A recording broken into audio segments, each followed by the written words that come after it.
Using the Zoom to command.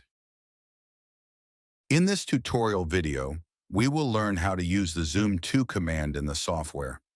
It is one of several commands that follow a consistent pattern. Once you understand the workflow, the same approach carries over to all project elements in the software.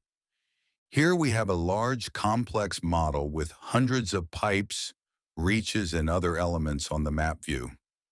Working with a model this size means that manually panning and zooming to locate a specific element can become time-consuming.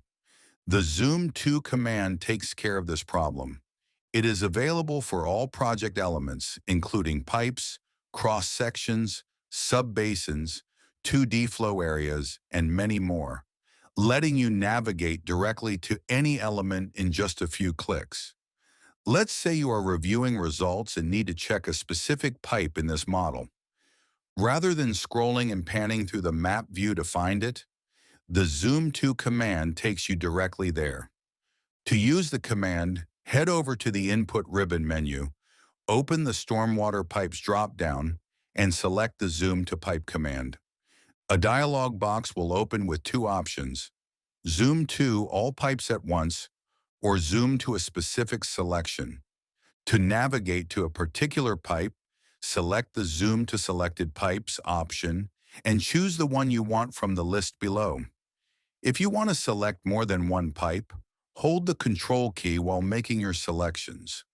Once you are done, click OK to zoom the map view to your selection. You can also double-click a pipe in the list to select and zoom to it in one step. This works the same way for all project elements.